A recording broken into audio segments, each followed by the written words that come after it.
quel bonheur de t'accueillir à la Semaine du Talent. C'est vraiment, vraiment pour moi un grand honneur. Tu le sais ça?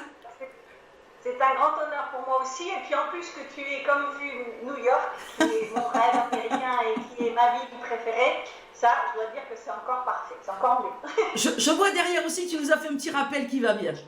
Absolument. La statue ne quitte jamais vraiment. Ah ben écoute, parfait. Ça nous fait déjà quelques points communs qu'on commence à lister au fil des années. Alors Biba, moi ce que je voulais dire, chers auditeurs, c'est que nous avons la chance d'avoir aujourd'hui Biba qui va nous raconter sa vie, c'est un petit peu sa carrière et comment elle a fait pour prendre conscience de ses talents et les talents qu'elle a développés. Mais avant ça, moi j'aimerais que Biba, tu nous fasses un petit storytelling de ta vie, comment ça s'est passé quand tu es partie à Miami. Alors moi l'histoire je la connais parce que je l'ai déjà entendue en conférence et j'ai beaucoup apprécié ton cheminement et la façon dont tu as pu gérer ce genre de situation. Donc je vais te laisser Biba te présenter, nous expliquer comment ça a démarré. Allez, et on t'écoute. Alors justement, ça a démarré avec le rêve de New York et d'aussi loin que je puisse remonter, d'avoir cette envie de me dire je veux vivre à New York. Alors le dire c'est une chose, le faire c'en est une autre, donc il s'est passé de nombreuses années avant d'arriver à la réalisation. Mais en fait, c'est assez marrant parce qu'on m'a toujours demandé pourquoi New York et j'ai jamais pu l'expliquer. Donc moi je dis des fois que c'est peut-être que je suis dans une ancienne vie, peut-être que j'ai habité à New York, je ne sais pas. Surtout que ce qui était assez marrant, c'est que moi je suis d'origine d'Alençon, qui est une ville en Normandie, et je n'ai jamais pu me repérer dans cette ville-là.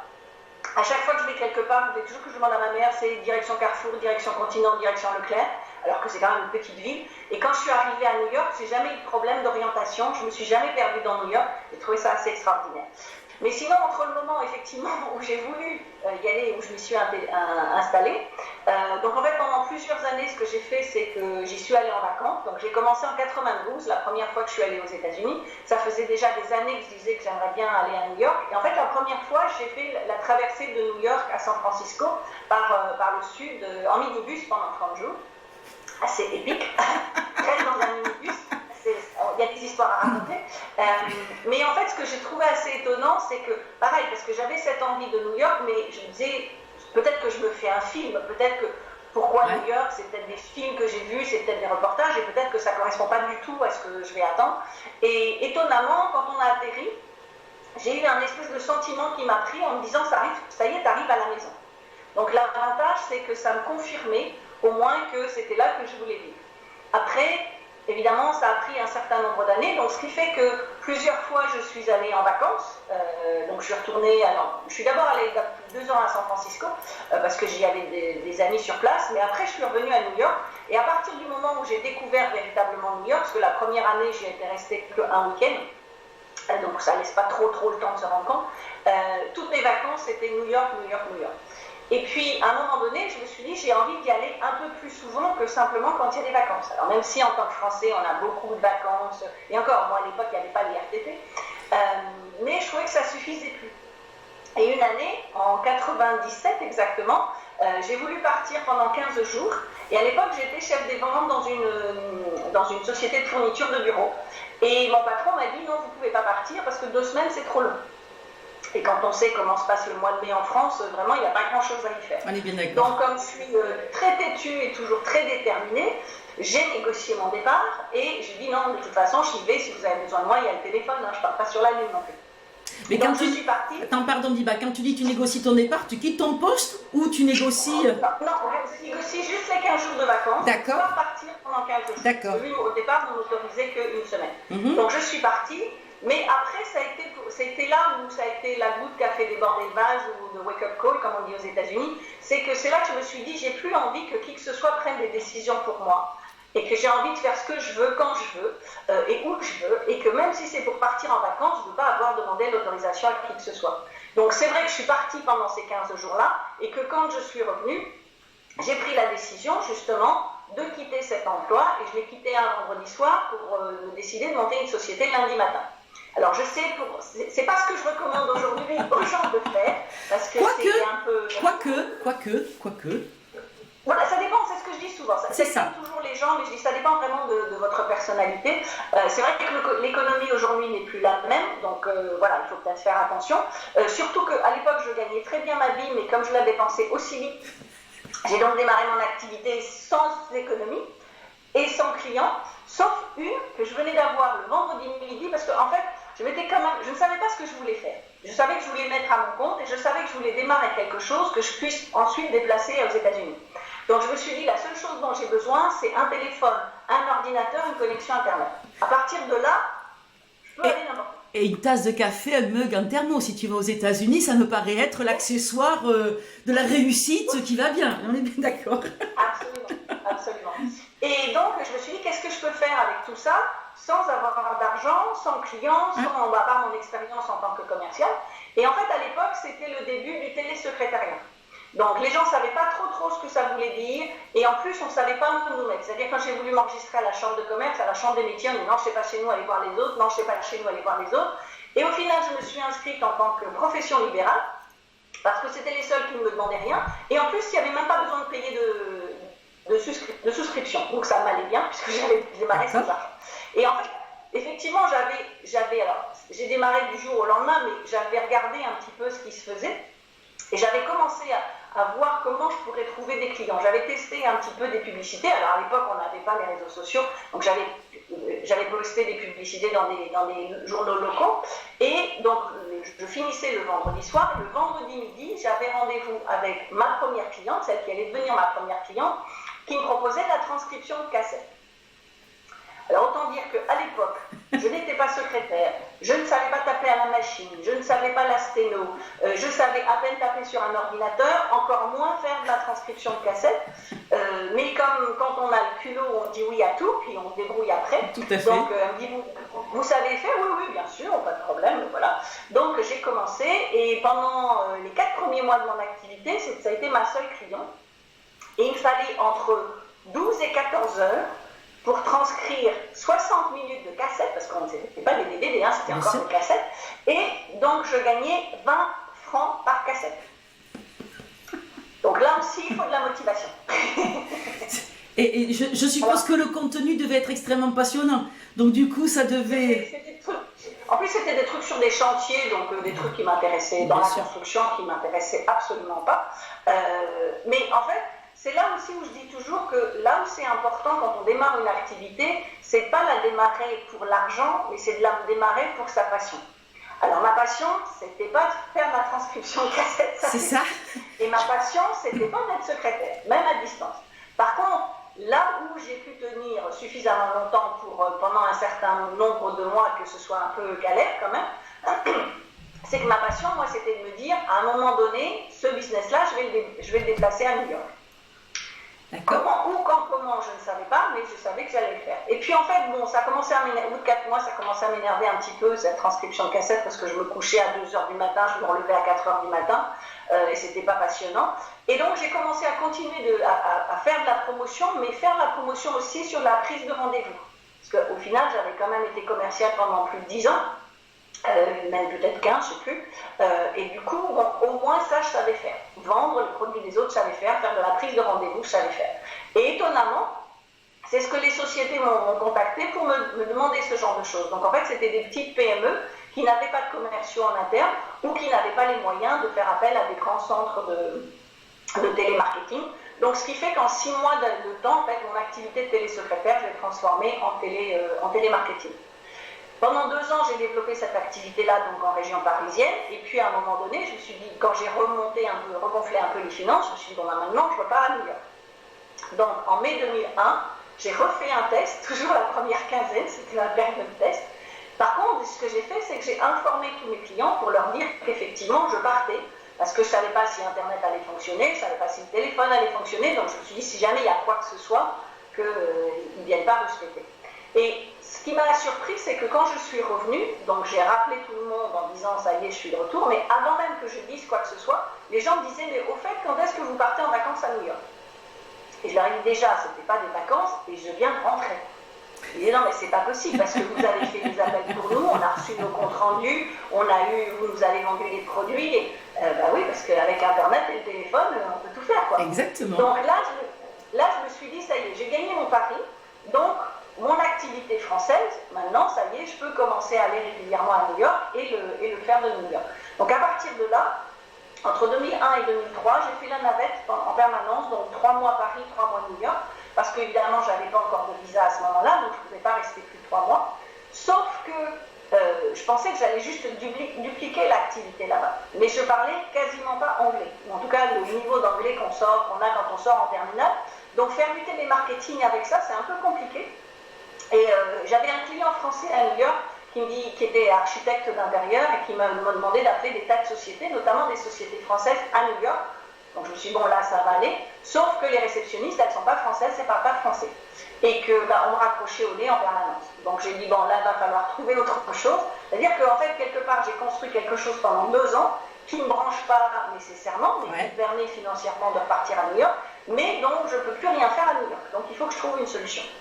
Et en fait, pendant toute cette période-là aussi, il y a un été où j'ai passé en fait tout l'été, juin, juillet, août, toute la journée à la bibliothèque business de Manhattan pour apprendre à faire du business à l'américaine, parce que je ne connaissais pas la langue, je ne connaissais pas la culture, et puis je ne connaissais surtout pas la façon de faire du business. Par contre, ce que j'avais bien compris, c'est que ce n'était pas la même façon que nous.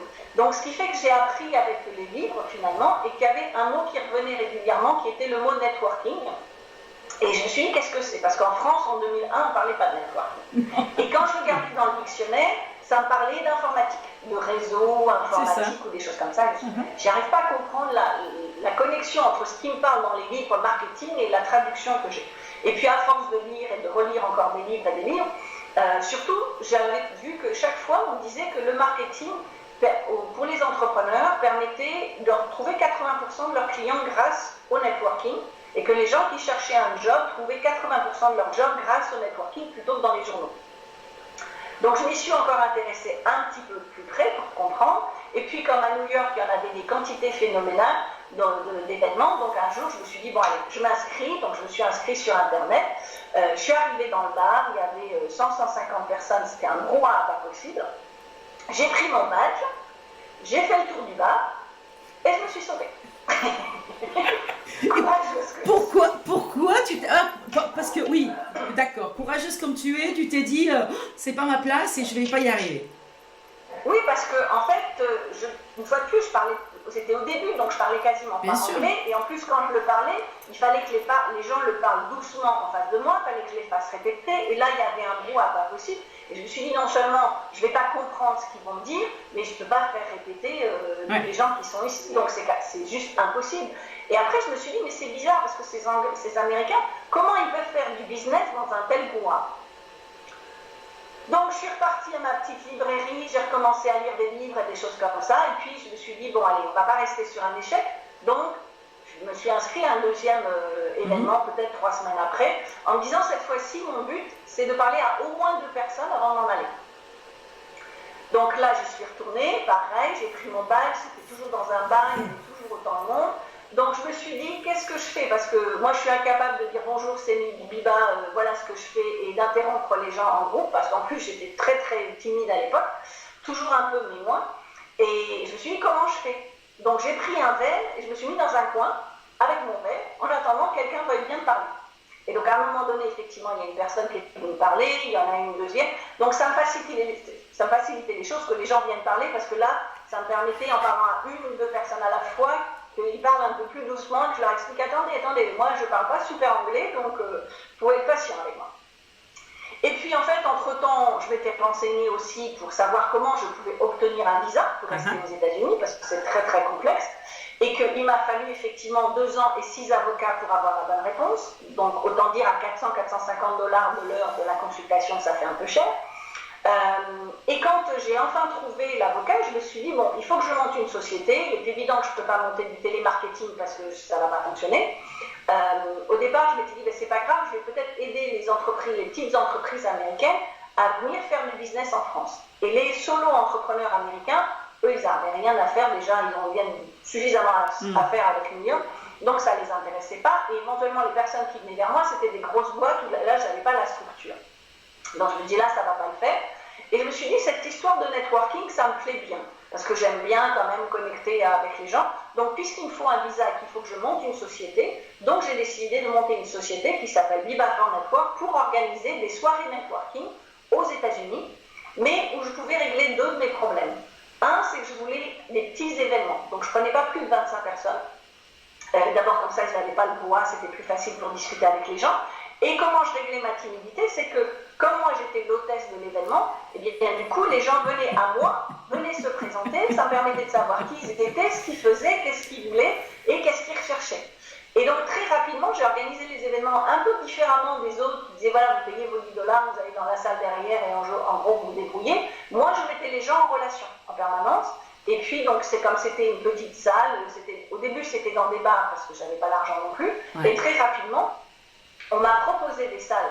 Notamment, le premier qui m'a proposé une salle, c'était une banque qui venait régulièrement, parce que pendant 3 mois, j'ai fait ça dans des bars, même si c'était dans des salles plus petites avec les 25 personnes. Et un banquier vient me voir et me dit, tu sais, j'aime bien ce que tu fais parce que c'est différent de ce que font les autres, mais tu as vraiment envie de continuer à faire ça dans des bars?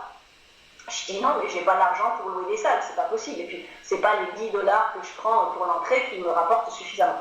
Il dit non, pas de problème, viens faire ça dans ma banque. Ah, ça c'était un concept nouveau, on va pas ça en France, hein. Viens faire ça dans ma banque. Non, en France on fait pas ça, Et au pire des cas, ils peuvent te donner le local à archives, si ça te branche. Voilà. Ouais, donc ce qui faisait qu'après la fermeture de la banque, de 5h à 7h, on faisait les networking.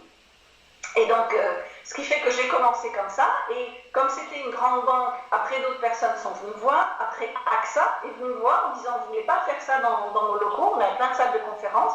Et puis après, j'ai eu Bank of America, j'en ai eu plein d'autres, j'ai eu Merrill Lynch également, ce qui fait qu'au départ, j'avais juste un événement par mois, et que là, du coup, je pouvais disperser mes événements, je suis allée jusqu'à organiser 5 événements par mois, aussi bien sur Manhattan, sur Brooklyn et dans d'autres, j'en ai même organisé dans Connecticut, dans le New Jersey aussi, parce que au fur et à mesure, comme je le faisais un peu différemment des autres, ça intéressait les gens et ils savaient aussi, parce que c'est l'esprit américain, que si je leur amenais 25 personnes tous les mois, je leur amenais des prospects potentiels, parce que bien évidemment, ils se présentaient, ça faisait du business. D'ailleurs, ce qui a été assez étonnant, c'est qu'en 2006, quand j'ai voulu monter le même concept en France, qu'est-ce que j'ai fait en premier? J'ai appelé les banques et j'ai appelé AXA en France en disant voilà, moi je suis arrivée comme une fleur en disant moi je fais des événements aux États-Unis, ça fonctionne très très bien, c'est les banques qui me sponsorisent et AXA, et la banque on m'a dit non mais on fait pas ça ici. Je dis attendez, il me dit non mais pour des questions de sécurité c'est pas possible, on n'est pas compte, on a plein d'argent dans notre banque. Je dis à New York aussi ils ont de l'argent dans leur banque. Donc bon. On a trouvé d'autres solutions parce que ça. Oui, non, après il y a la structure mentale, les traditions et tout ce qui est. Ouais, c'est pas la même chose. Voilà, c'est sûr. Donc ce qui fait qu'effectivement j'ai commencé à organiser ces événements et que comme je l'organisais différemment finalement que les autres, et que c'était plus intime, et que surtout je mettais toujours les gens en relation. C'est-à-dire je leur demandais ce qu'ils voulaient, ce qu'ils faisaient, quel type de ressources ils recherchaient, ou quel type de prestataire, ou quel type de client. Donc les gens avaient pris l'habitude de me contacter, même en dehors des événements. Et puis en dehors des événements, moi je contactais en disant tiens, à tel événement, j'ai vu telle personne qui cherchait votre service ou quoi que ce soit. Donc j'ai toujours connecté les gens. Ce qui fait que rapidement, ils m'ont donné le nom de The Connection Queen. Donc la reine des connexions. C'est pas beau ça. Je trouve ça fabuleux. Moi, vas-y. Voilà. Et puis en fait, surtout, c'est que régulièrement, la question qui venait, c'était mais comment tu as fait en 2 ans pour être aussi visible et qu'on te revoit partout, parce qu'on voit ton nom partout, on voit ton logo partout, alors que les gens savaient que 2 ans avant, je ne parlais pas anglais et que je connaissais personne. Et chaque fois qu'on me posait la question, ça me surprenait tout le temps. Parce que je dis, ben, je sais pas, je n'ai rien fait de spécial, je fais de la promo, machin, mais voilà. En plus, à l'époque, on n'avait pas les réseaux sociaux non plus. Donc, on faisait de la promotion différemment. On utilisait déjà Internet, mais il n'y avait pas encore les réseaux sociaux. Mais par contre, on voyait effectivement partout. Mais je ne me suis jamais posé la question de comment on voyait partout. C'est à force d'entendre les gens, ils me disent, mais t'as un secret, c'est pas possible, dis-nous quel est ton secret.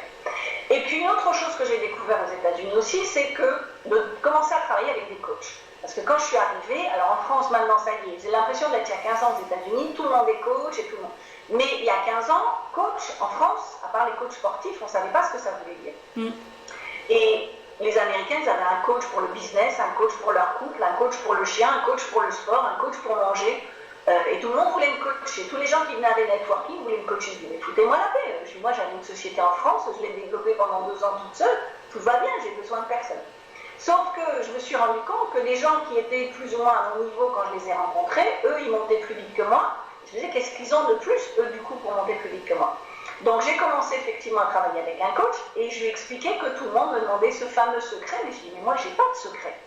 Il me dit, si tout le monde te pose la question, c'est que tu dois faire les choses différemment des autres. Donc on va réfléchir de comment tu le fais, on va essayer de mettre tout à plat de comment tu le fais. Et du coup, ça c'est un service que tu vas pouvoir vendre parce que quelque part, si tu as une information et qu'on te le demande, c'est ton obligation de le vendre. Donc c'est un petit peu comme ça que j'ai commencé effectivement à coacher les gens en networking, savoir comment on utilise le networking pour avoir plus de visibilité et du coup décrocher plus de clients. Et puis entre-temps, les réseaux sociaux sont venus, donc du coup pareil, j'ai commencé à utiliser les réseaux sociaux et rapidement on m'a dit mais comment tu fais, on te voit partout en français, en anglais, sur toutes les pages, sur Facebook, sur LinkedIn, sur Twitter et autres, tu y passes tes journées entières. Et je leur dis, ben non, là non plus, j'ai pas de secret, j'y passe pas mes journées entières, et en moyenne, j'y passe 15 minutes par jour, et c'est ce qui m'amène des clients à l'international. Et tout le monde m'a dit, non, mais c'est pas possible, tu dois au moins y passer 3 heures.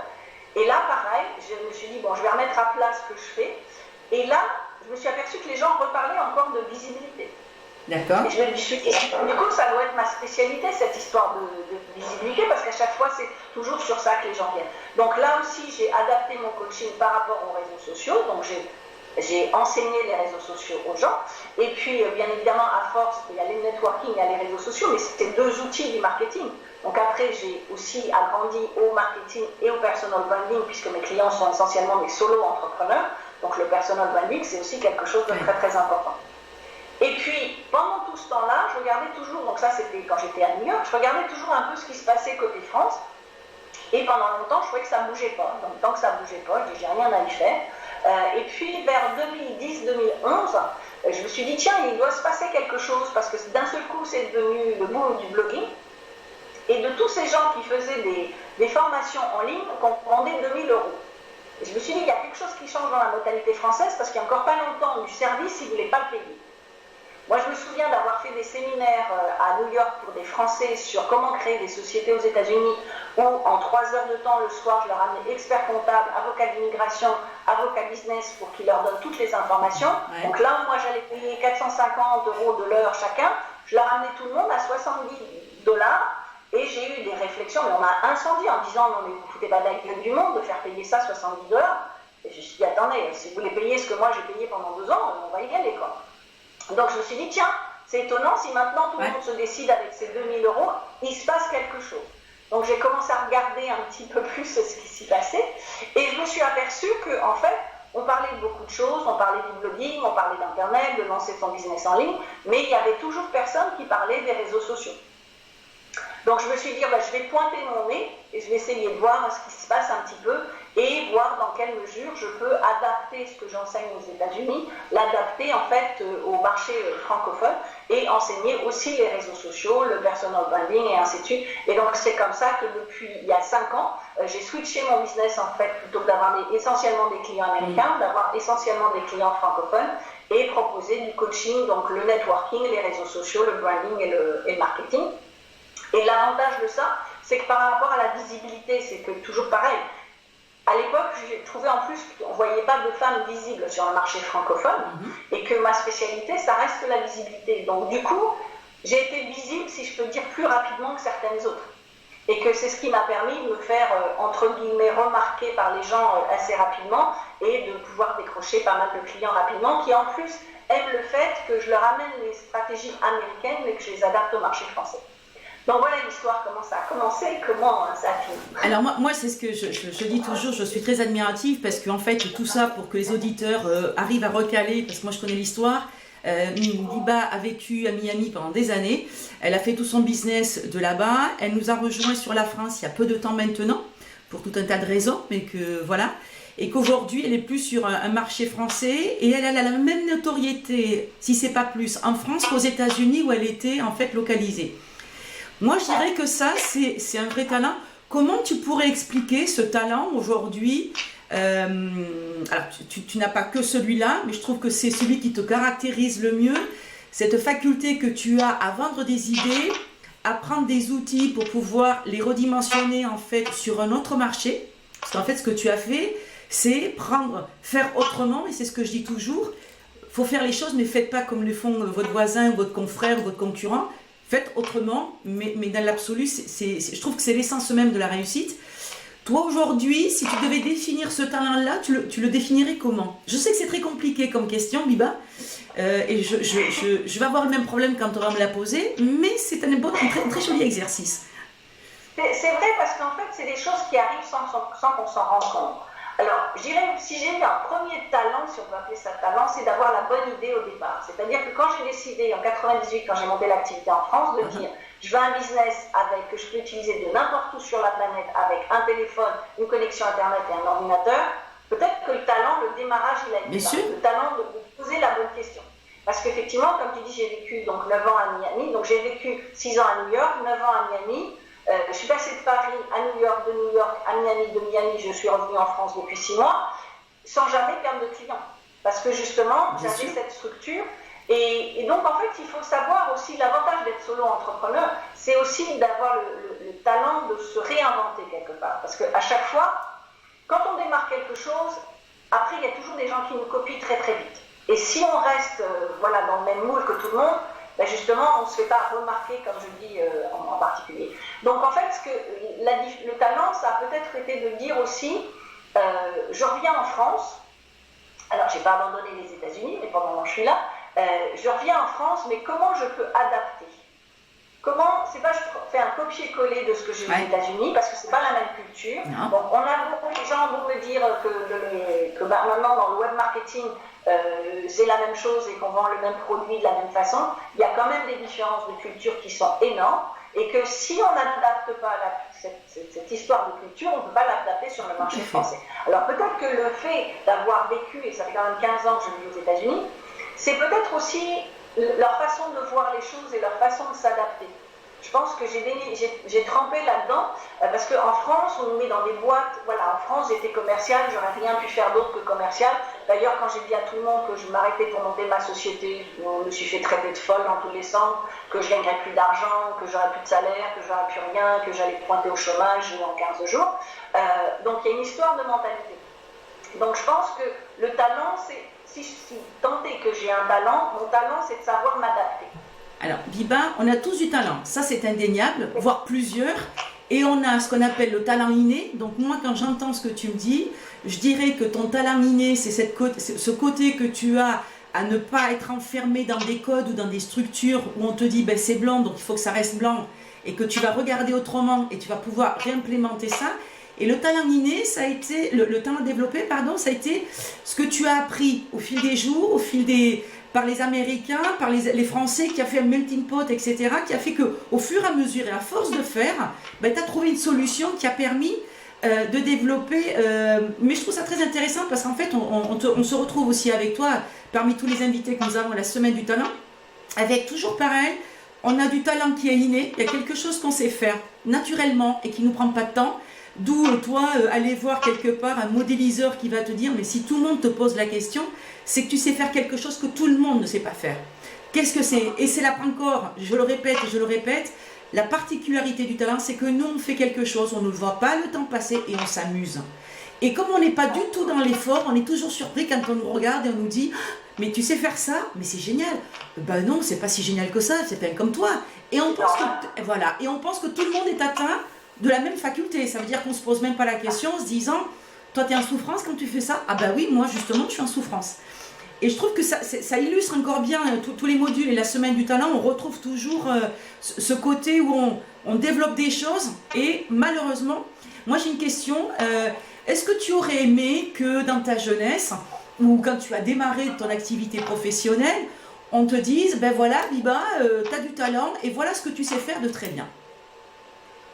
Et oui, parce que ça aurait permis d'aller beaucoup plus rapidement.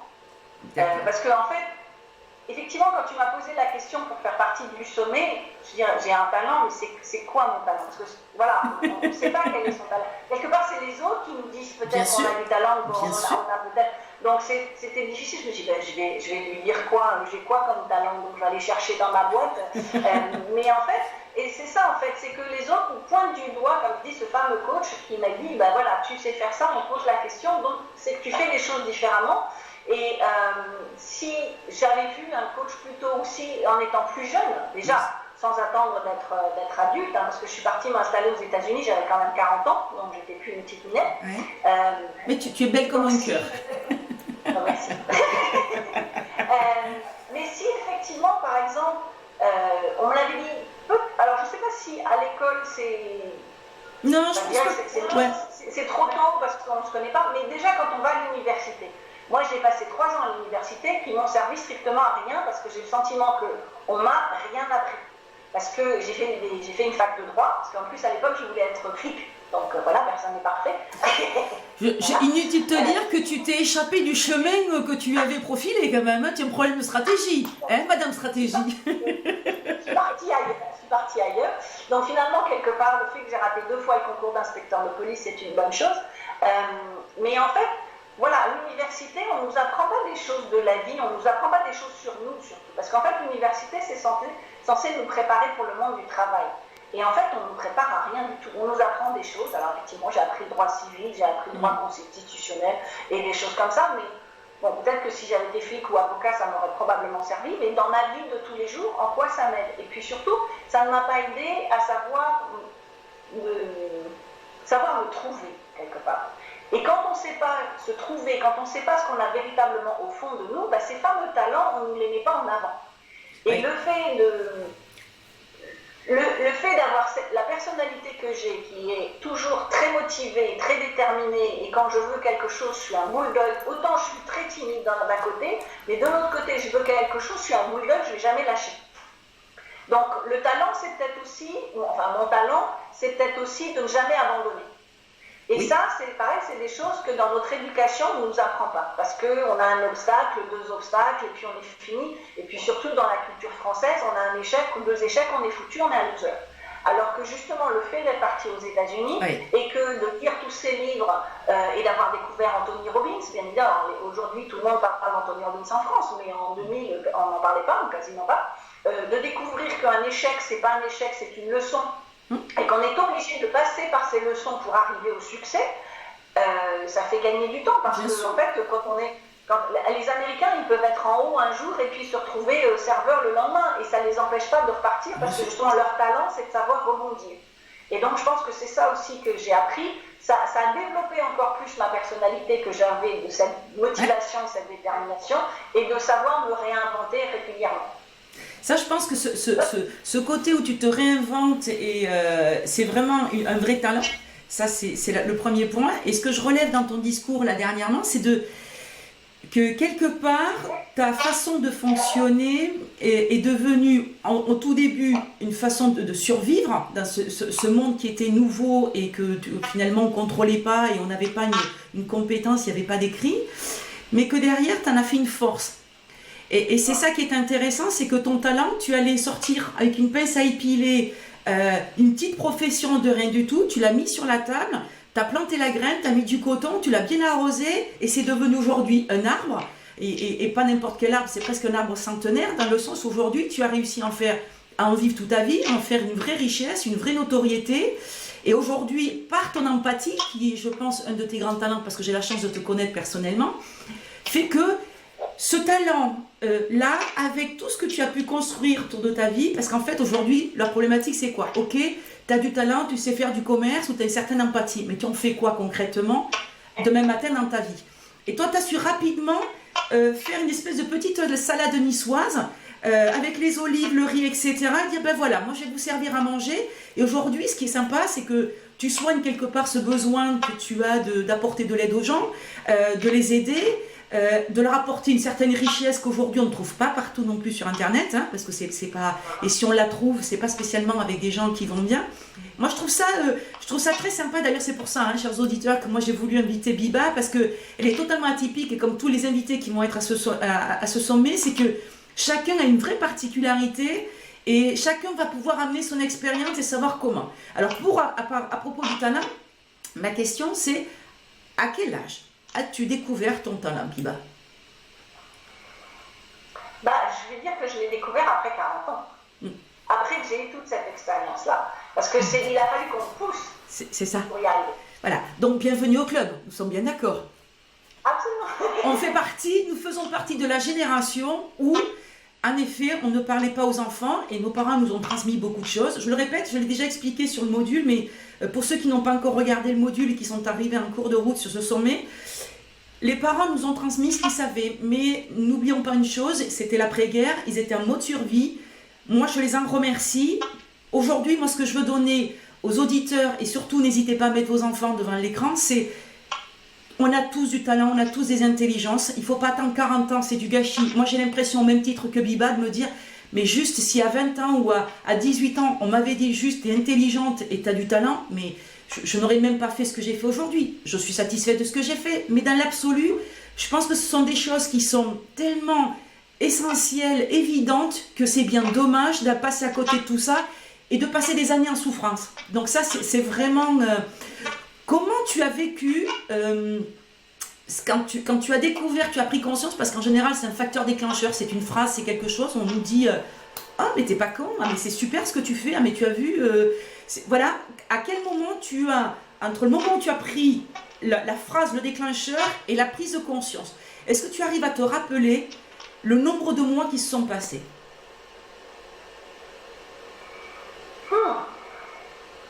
Je dirais qu'en ce qui me concerne, ça a pris facilement 1 an ou 2.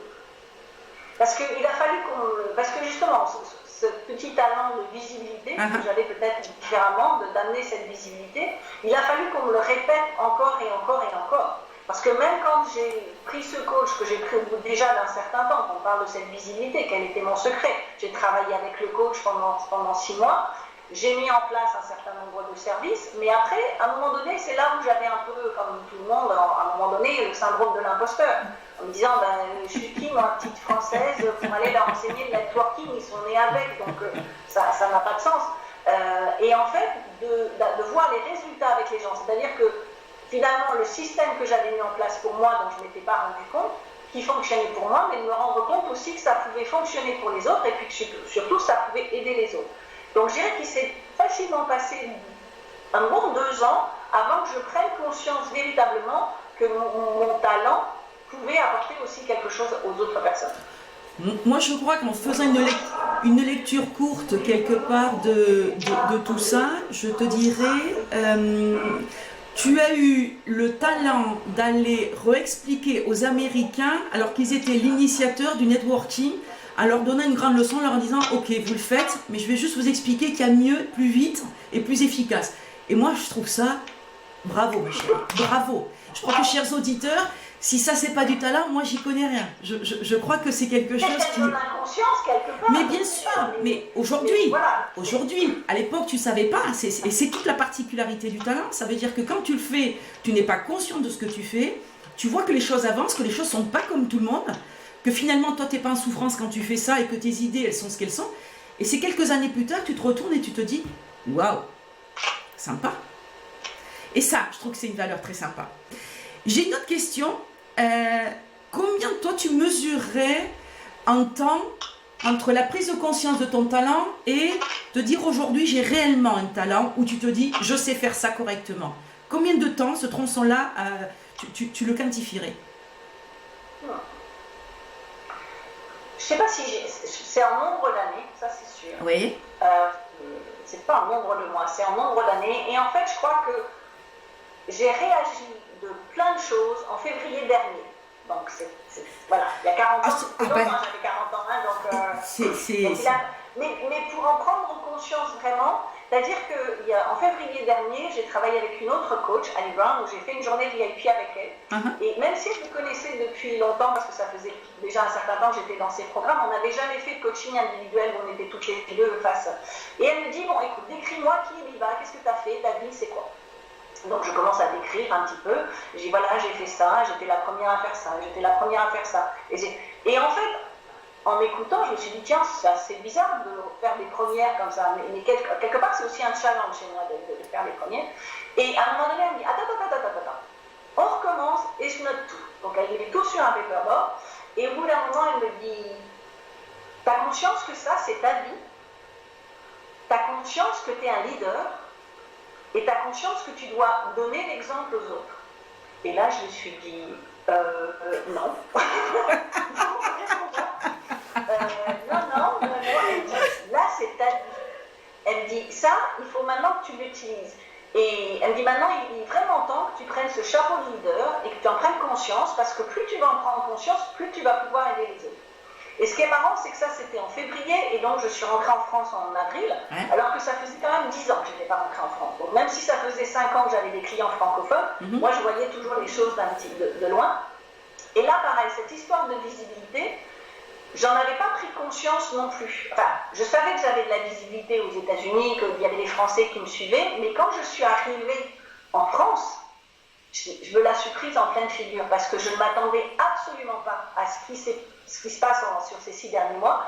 Même si quand on a fait la journée de l'audace, tu m'avais prévenu, tu m'as dit tu vas voir, tu ne pourras pas mettre un pied devant. Et je t'ai dit tu plaisantes ou quoi, ils ne savent même pas qui je suis. Et effectivement, je n'ai pas pu mettre un pied devant. Et même dans les toilettes, faire des photos dans les toilettes. Mais c'était déjà une grande journée pour en parler, la journée de l'audace. C'était voilà, il y a des gens qui ont traversé, qui sont venus de Lille, t'ont rencontré, puis bah. Voilà, et puis moi j'étais à un moment donné à l'extérieur, on me dit, mais moi je suis venue voir Biba, je m'en fous de la journée de l'audace, je veux juste la voir un chair et un os, je veux un selfie avec elle, j'adore cette femme. Et moi je trouvais ça, mais c'était tellement plein d'amour et tellement de sacrifices, parce que la question que tu poses, c'est t'es descendu en avion ou t'es descendu en voiture? Ah non, en voiture? Ah quand même, toi tu l'aimes, hein, parce que moi je vais descendre pas en voiture, même je l'aime beaucoup, mais je descends pas en voiture la voir, quoi, ça va pas être... Et j'ai trouvé ça, et c'est vrai qu'il y a une vraie culture chez toi de cet attachement à Biba, à ce que tu as su créer, hein, parce qu'il faut encore dire ce qui est, c'est que tu as su créer cet attachement à distance de Miami, avec tout un tas de réseaux. Moi, ce qui toujours me surprendra le plus, c'est tu es parti là-bas, tu as vu que les Américains utilisaient un outil. Tu l'as dit, attends, tu sais quoi, ta tondeuse, elle est rouge, mais moi je préfère blanche avec la cucaracha dessus et des phares, tu vas voir, ça va tondre plus vite. Et là, ils t'ont dit, mais non, ça va pas le faire. Et là, tu es allé tondre chez eux en leur disant, t'as vu, je vais beaucoup plus vite que toi. Tout ça, ça a été quand même ta notoriété, ta réussite. Je peux dire ça et sans... Et c'est vrai que c'est un vrai plaisir déjà parce que tu es une femme et au même titre que moi, ben voilà, tu as démarré dans la vie et tu as fait ce qu'il fallait.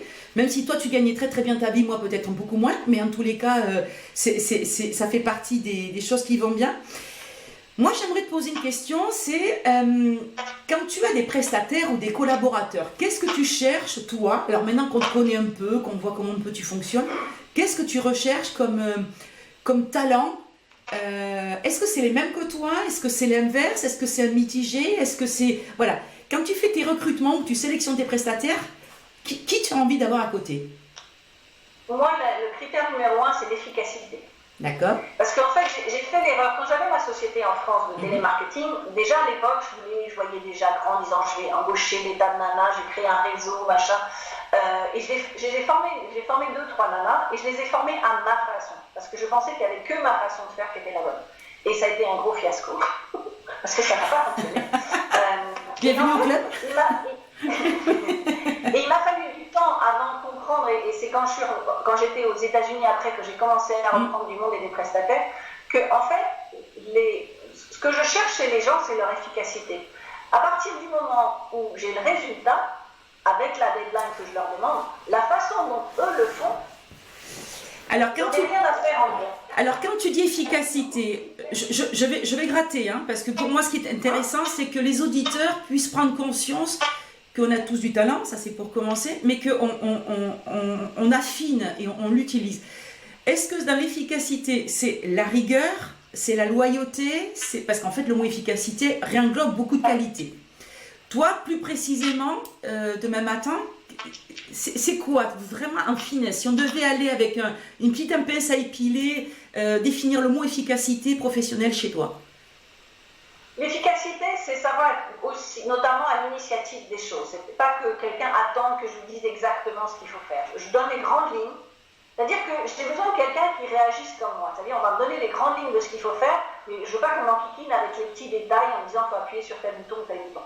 Donc, c'est quelqu'un à qui je puis donner les grandes lignes et qui, derrière, va savoir faire les choses lui-même ou elle-même pour arriver au résultat. Si sa façon derrière n'est pas la même que la mienne, ça, c'est pas gênant. Mais ce que je veux, c'est pas avoir, je veux pas quelqu'un qui exécute simplement. Je veux quelqu'un qui sache prendre des décisions, qui sache faire les choses, qui éventuellement les fait même beaucoup mieux que moi et va être capable de me suggérer des choses, parce que j'ai pas toujours raison non plus, ça c'est sûr, et je sais pas tout. Donc quelqu'un qui va pouvoir aussi m'apporter des choses et que la complémentarité de nos caractères va faire que ça va bien fonctionner. D'accord.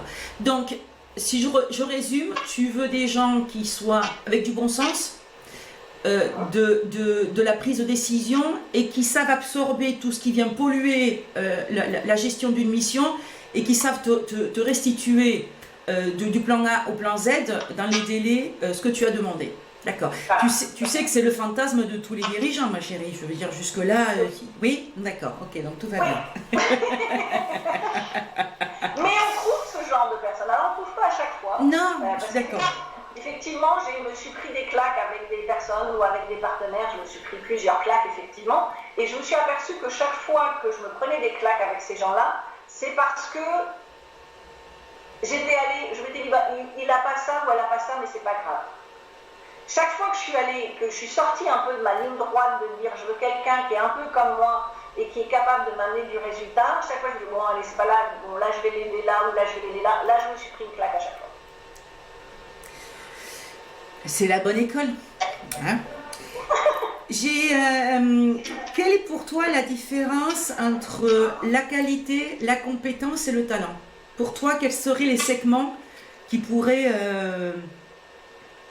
Pour moi, la compétence, je le mettrais en 1, parce qu'il faut avoir la compétence de savoir faire les choses. Après, dans cette compétence-là, il faut le faire avec qualité. Et après, le talent, c'est peut-être ce qui regroupe tout, en fait.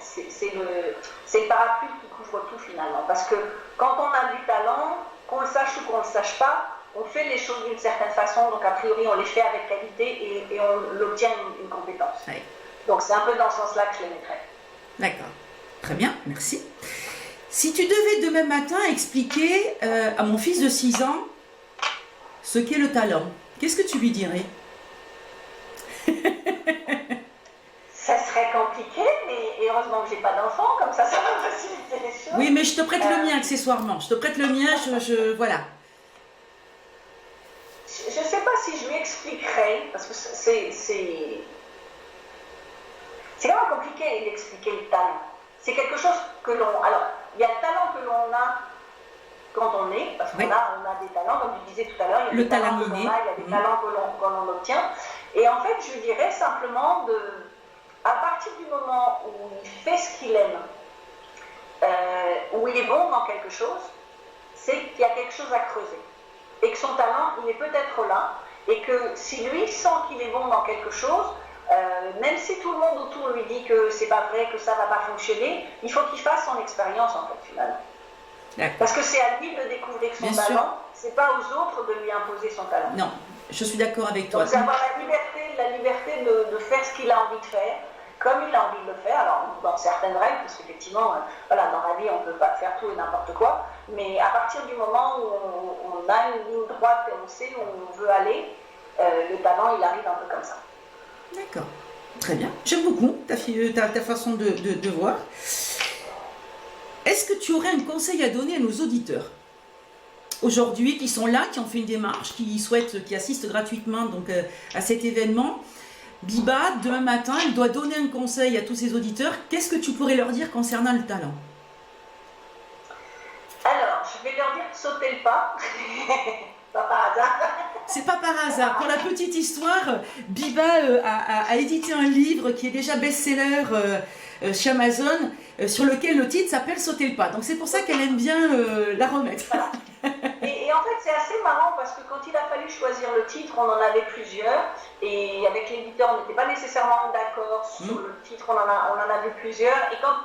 Et moi, en fait, pour moi, c'est plus facile de trouver des noms en anglais. Alors, je dis, bon, si je devais donner un titre en anglais, voilà, ce serait ça ou ça. Et du coup, elle a traduit un autre titre et c'était effectivement Sauter le pas. Et je me suis dit, voilà, c'est ça, on va pas plus loin parce que c'est une expression que je reprends régulièrement dans mes webinaires ou dans mes séminaires et c'est ce que je dis aux gens. Parce que de la même façon que j'ai pris la décision de quitter mon job un vendredi soir pour le démarrer un lundi matin, même si c'est pas nécessairement ce que je recommande aujourd'hui, mais de la même façon que quand j'habitais à New York, alors que j'adorais New York, mais que les hivers commençaient à être un peu froids, je suis partie 3 jours à Miami et au bout des 3 jours, je décide de déménager à Miami. Donc j'ai toujours pris des décisions assez radicales et donc j'ai toujours sauté le pas. C'est-à-dire que j'ai toujours pris la décision de faire les choses, j'ai commencé de faire les choses et je réfléchis après. Parce que si on réfléchit de trop, On met jamais en place les choses. On veut toujours que ce soit parfait. Il y a, ah ben non, j'ai pas le temps, ben non, j'ai pas l'argent, non, j'ai pas ceci, ou j'ai pas assez de connaissances. Et ça, quand j'étais plus jeune, je l'ai entendu tout le temps. Combien de fois, quand j'ai dit que je voulais partir aux États-Unis, personne ne me croyait. Donc, j'avais pas assez de diplômes, j'avais pas assez d'argent, je connaissais personne sur place, je parlais pas anglais. Il y a toujours des choses. Ben, je dis, je vais aller sur place, comme ça, ben, je vais apprendre l'anglais, je vais rencontrer des gens, je vais monter un business et je vais gagner de l'argent. Alors après, le où, quand, comment et dans quel cadre, c'est pas ça le plus important. Le plus important, c'est de savoir ce qu'on veut véritablement et d'y aller. Et je te trouve bien courageuse de partir à l'époque, hein, parce qu'il faut remettre dans le contexte, on n'est pas en 2016, seule, sans savoir parler anglais. Je trouve qu'il faut beaucoup de courage d'arriver là-bas toute seule, de t'installer. Moi, je trouve ça, je trouve ça fabuleux, parce qu'encore une fois, c'est pas il y a 2 ans, il y a 3 ans, ça remonte à plus de 15 ans, où tu prends et tu te dis, ben, je vais y aller, ça va bien se passer. C'est là où je trouve que le côté, et chers auditeurs, c'est quelque chose aujourd'hui, on vous dirait, ben, ok, ben, déjà le prix de l'avion n'est pas le même, quand tu arrives là-bas, ben, tu as quand même des assistances, on a tout un tas de choses, alors qu'à l'époque, tout ça n'existait pas, c'était pas... Bon, écoute, tu veux rajouter quelque chose, Biba, à cette interview? Oui, juste dire aux gens de faire les choses, de faire ce qu'ils ont envie, d'abord parce qu'on n'a qu'une vie, hein, c'est sûr, et puis bon, il faut peut-être réfléchir un peu plus que ce que moi je réfléchis, peut-être se préparer un petit peu plus éventuellement, mais de faire les choses, parce qu'en fait sinon on meurt et on n'a que des regrets, et moi j'ai toujours dit que je préférais avoir, je voulais pas mourir avec des regrets, et que je préfère faire les choses, et j'ai toujours dit, même depuis que j'ai 18 ans et autres, que je préfère effectivement... essayer de me casser la figure, parce que j'ai quand même, si j'essaie, j'ai quand même une chance sûre d'y arriver, mais essayer de me casser la figure, si ça doit arriver, on peut toujours se relever, que de ne pas essayer et d'avoir des regrets en permanence. Et moi, je te dirais, je dis toujours, il vaut mieux prendre une mauvaise décision, ce qui nous permet de rebondir sur une bonne, que de ne pas prendre de décision du tout. Absolument. Parce que dans ces cas-là, si tu ne prends pas de décision, c'est sûr, il ne va jamais rien t'arriver. Ni bon, ni mauvais. Mais mauvais, ça peut quand même pas pousser dans la balance. Ben c'est bien. En tout cas, Biba, ben, je te remercie pour ton temps. Je vous rappelle à tous les auditeurs que ce sommet a été organisé, qu'il est bénévole avec tous les intervenants, que tout le monde a donné de son temps, que ce soit sur la régie, sur les sponsors, sur WeDove, etc. Tous les gens ont souhaité se joindre à moi pour vous faire partager ce qu'était le talent et vous faire surtout économiser du temps pour que vous puissiez à tout moment, eh ben, prendre, écouter et ne pas perdre le temps et ne pas arriver comme Biba et moi et bien d'autres à plus de 40 ans pour savoir qu'on a du talent, que ça s'exploite, que ce n'est pas une honte, hein, que ce n'est pas une tare, au contraire, c'est quelque chose de très bien, qu'on n'est pas tous Beethoven ou Picasso, mais que dans l'absolu, il y a 2 formes de talent, l'inné et le développé. Trouvez votre inné, continuez à le faire travailler et demain matin, si vous voulez apprendre d'autres talents, sachez qu'avec du temps, de la pratique, on arrive à développer les talents. Chers auditeurs, merci à toi pour ce sommet, parce que c'est sûr que tu vas aider beaucoup de gens, parce qu'il y a peu de personnes qui parlent de ça, et justement dans cette mentalité française où on est toujours à rabaisser les gens, donc c'est une très belle initiative. Je le répète parce que je l'ai expliqué à la présentation, mais ce sommet est sorti d'une simple... voilà, en sortant de la journée de l'audace, de toutes ces conférences où les gens me disent « mais je fais comment pour trouver mon talent ?» Et moi, je l'ai regardé, je ne sais pas, mais moi, je l'ai déjà appris tardivement, je ne peux pas vous aider. Et c'est là où j'ai fait des recherches pendant 2 ans, où je me suis dit, mais c'est quoi le talent? Et c'est là où je me dis, c'est gratuit, il faut que ce soit... Voilà, au même titre, on partage des blagues de Toto, on doit dire à l'autre, mais c'est super ce que tu fais, ça, tu vois, tu le fais super bien. Et si on est tous dans la bienveillance et non pas dans la méchanceté, la répréhension, on arrivera à stimuler, que ce soit chez les enfants, les ados ou les adultes, le talent, la confiance en soi, parce que derrière, il y en a d'autres produits. Il y a la multi-intelligence, d'ailleurs, qu'on va vous mettre à disposition, les modules d'explication. Il y a des intelligences, on a tous du potentiel. La seule chose, c'est qu'on n'a pas eu équitablement. Moi, j'ai eu la chance de ne pas aller à l'école. Ça m'a permis de pouvoir aller me dire, ben, finalement, il y a des choses à gratter, il y a des choses à voir, je vais apprendre. On m'avait expliqué aussi que j'étais manuelle, donc jusqu'à 20 et quelques années, ben, je croyais que j'étais manuelle, et là, on me dit, ben non, t'es intellectuelle. Et là, je me suis dit, oh, mais ça va être une horreur s'il faut que je recommence tout ce que j'ai appris, parce que ça a été en souffrance. Même si je savais faire, mais ça a été en souffrance. Et tout ça fait partie d'un package où aujourd'hui, il faut vraiment que tout le monde partage là-dessus. Donc c'est le premier sommet, il est inédit. Que l'on sache aux États-Unis ou ici ou partout, en fait, c'est la première fois qu'il y a un sommet sur le talent. D'une part qui est gratuit et deuxièmement où on donne des réelles clés avec des gens qui illustrent, qui expliquent vraiment comment eux, ils ont pris conscience et non pas se dire et idolâtrer en disant, ben voilà, elle a réussi, les doigts dans le nez, ça s'est bien passé. Non, on est là pour vous démontrer qu'on réussit, c'est avec du travail, c'est avec des erreurs, c'est avec... Faut y aller quoi, faut y aller, puis il faut apprendre, on apprend tous les jours. Parfait, merci Biba, en tous les cas, ça a été un réel plaisir, comme d'habitude, de faire une intervention avec toi. J'avoue que j'ai beaucoup de plaisir avec Biba. Chers auditeurs, je vous remercie pour votre temps, j'espère que vous avez passé un délicieux moment ce soir. Je vous retrouve au prochain rendez-vous, prochaine interview. Je vous dis à très bientôt. N'hésitez pas à aller taguer la page Facebook de Biba, la mienne aussi, et dites-nous un petit peu tout ce que vous avez retenu, ce que vous avez trouvé de sympa, parce qu'on est friands, surtout quand on fait des événements comme ça, à vocation caritative, où on se dit, voilà, on fait ça parce qu'à un moment donné, il y a des gens, il y a 20 ans, il y a 10 ans, ils nous ont tendu la main, et avant de partir de cette terre, il faut payer sa dette. Donc, pour nous, il est bon qu'on puisse aussi s'améliorer, qu'on fasse des choses encore mieux. N'hésitez pas, venez nous expliquer Biba Pedron donc sur son Facebook et Maïté Quintana. Merci à tous, chers auditeurs, je vous souhaite une bonne soirée. Merci.